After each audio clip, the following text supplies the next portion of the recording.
मैं आपको एक बहुत ही विचित्र जानकारी देने जा रहा हूँ। तो विचित्र जानकारी ये है कि जब अंग्रेज और मुगल या कोई भी आता था, ये जो विदेशी आक्रांता था, जब वो भारत आया तो आपको ये पता होना चाहिए और आप जानते भी हैं कि वो अपने साथ ना तो किसी तरह का कोई लाव लश्कर लेकर के आए थे, ना ही किसी तरह की कोई सेना लेकर के आए थे, और ना ही किसी तरह का कोई ऐसा सामान या रुपए पैसे लेके आए जिसकी बदौलत वो भारत के ऊपर इतने दिनों तक राज कर सके। पता है उन्होंने क्या किया?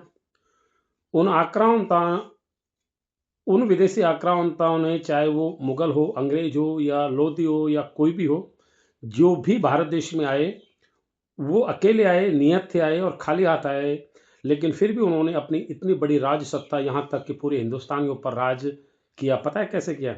क्योंकि वो अच्छी तरह से जानते थे कि भारत के अंदर वो जयचंद, वो गद्दार, उनके ऊपर उनको पूरी तरह से भरोसा था। और जो वो जयचंद या गद्दार थे भारत के, उन गद्दारों ने कभी उन मुगलों का कोई विरोध नहीं किया, क्योंकि उनके यहाँ इन्होंने बड़ी बड़ी रिश्तेदारियां निभाई। उन्होंने इनके बड़े बड़े ओहदों के ऊपर, उन्होंने कह सकते हैं एक तरह से अपना स्वामित्व बनाया। बड़े बड़े ओहदों के ऊपर उन्होंने अपने आप को स्थापित किया। तो उन जयचंदों की वजह से मुगलों ने या अंग्रेजों ने भारत में रह करके भारत के लोगों को ही तोड़ा और भारत के ऊपर पूरी तरह से उन्होंने राज किया। अब ये बात कोई नई नहीं है। वो जयचंद और गद्दार आज भी हमारे देश में मौजूद हैं। अब मैं आपको उनकी कुछ झलकियां दिखा देता हूँ। झलकियों में ये है कि अभी पिछले कुछ दिनों से, लगभग भारत को आज़ाद हुए लगभग 80 साल हो गए, और 1950 में जब हमारा संविधान जब लागू हुआ भारत देश के अंदर, तब से लेकर आज तक सभी जानते हैं कि भारत देश का संविधान डॉक्टर भीमराव अंबेडकर ने बनाया है। लेकिन कुछ जयचंद टाइप के या कुछ गद्दार टाइप के लोग आज ये साबित करने में लगे हुए हैं कि भारत का संविधान डॉक्टर बी आर अम्बेडकर ने नहीं बना करके, शायद उनका कोई रिश्तेदार या बाप दादा होगा, कोई डॉक्टर बी एन राव। अब वो है कि नहीं है ये तो खैर मुझे नहीं पता, शायद आप लोगों को पता है तो कमेंट सेक्शन में बताएं।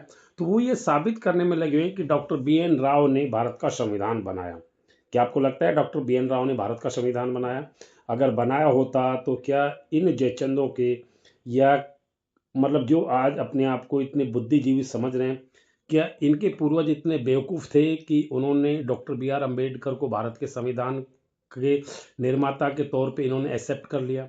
ये उस वक्त कहाँ गए थे जब, अगर भारत का संविधान डॉक्टर बी एन राव ने बनाया, तो ये उस वक्त बोलने वाले इनके जो पूर्वज थे वो क्या कर रहे थे? सोचने वाली बात है कि इनके पूर्वज पिछले 80 सालों से क्या कर रहे थे, और 80 साल बाद में अचानक क्यों याद आ गया कि भारत का संविधान डॉक्टर बी एन राव ने बनाया? पता है इसकी असली वजह क्या है? इसकी असली वजह यह है कि भारत का संविधान डॉक्टर बी आर अम्बेडकर ने बनाया, और डॉक्टर बी आर अम्बेडकर एक दलित कास्ट के थे। और ये जो अपने आप को स्वर्ण कैटेगरी के लोग जो मानते हैं, अपने आप को जनरल कास्ट के मानते हैं, अपने आप को चाणक्य की औलाद मानते हैं, अपने आप को पता नहीं क्या क्या नाम से अपना, मतलब अपने नाम के साथ में तमगा लगा रखा है, ये कतई बर्दाश्त ही नहीं कर सकते कि भारत का संविधान एक दलित बना सकता है। दलित के बनाए हुए संविधान के ऊपर भारत का पिछले अच्छे सालों 80 सालों से सक्सेसफुल भारत की कानून व्यवस्था बरकरार है। ये लोग, क्योंकि मैंने मनुस्मृति के कुछ श्लोक पढ़े, तो मनुस्मृति के अंदर ये लिखा लिखा हुआ है कि जिस देश का शासक दलित हो या शूद्र हो, या जिस देश की कानून व्यवस्था किसी शूद्र के द्वारा लिखी गई हो, तो वो उस देश में, मतलब मनुस्मृति में ऐसा लिखा हो कि ब्राह्मणों को उस देश में नहीं रहना चाहिए। तो ये बर्दाश्त ही नहीं कर पा रहे कि एक दलित के द्वारा लिखे हुए संविधान के ऊपर भारत देश अपने 80 साल 80 साल अपने पूरे कर चुका है। मेरी बात का तात्पर्य ये नहीं है कि उन लोगों के को डॉक्टर बी आर अम्बेडकर से किसी तरह की कोई, मतलब किसी तरह की कोई दुर्भावना है। दुर्भावना है तो सिर्फ ये कि डॉक्टर बी आर अम्बेडकर दलित है, और दलित के संविधान लिख करके भारत देश उस संविधान से, उस कानून व्यवस्था से चल ले, ये इन लोगों को हजम ही नहीं हो रहा। अभी पिछले दिनों एक अनिल मिश्रा नाम का एक वकील था, उसने पुरजोर कोशिश किया कि भारत का संविधान डॉक्टर बी एन राव ने लिखा। अब क्या है, देखो तो वो अंदर जेल में पड़ा है। अब उस अनिल मिश्रा से पूछा जाए कि क्या उसकी जो जमानत होगी या जो उसका केस लड़ा जाएगा, क्या वो मनुस्मृति के आधार पे लड़ा जाएगा या भारत के संविधान के आधार पे?